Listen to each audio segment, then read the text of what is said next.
Okay, this little overview is for TJ. This is from Lowe's. It's a Project Source toilet.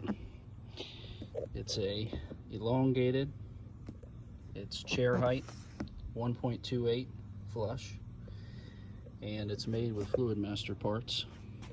So we can get it open and take a look and see what it looks like. All right, so we got the toilet unboxed, and here we got our tank lid. We're not gonna bother opening that up. We got our bowl. It's a 3-inch flush. The porcelain looks pretty smooth. There's nothing crazy going on. Looks like they did a good job inside the bowl there, and about a 1-inch siphon jet hole. I'm gonna flip it over here so we can take a look at the trap.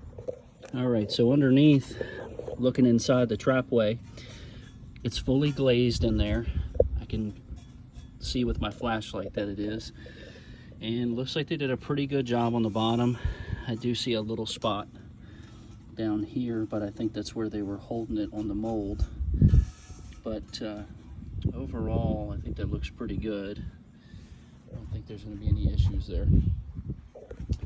Move on to the tank.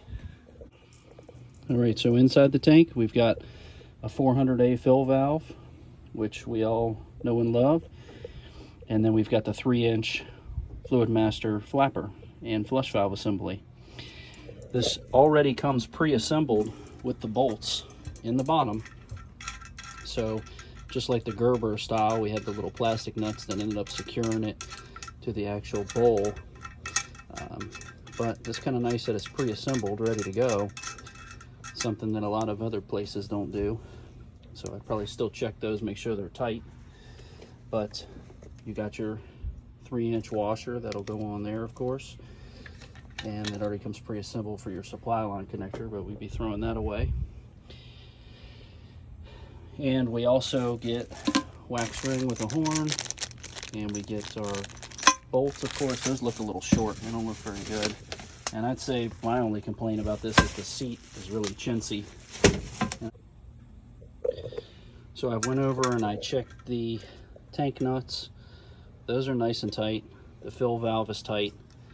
I did not try to tighten up the flush valve just because the bolts are in the way, obviously. And the handle is pretty tight. It's just a little more than hand tight. I would say that the water level adjustment, that's going to be pretty close to true. The flapper comes a little slacky, so I'd probably adjust that on install. But overall, I think the quality control on this is pretty good. I think this is probably a pretty decent toilet to buy for $100. Surely beats paying $300 for a 3-inch flush if you just need a basic toilet and nothing too fancy. Might be worth checking this one out.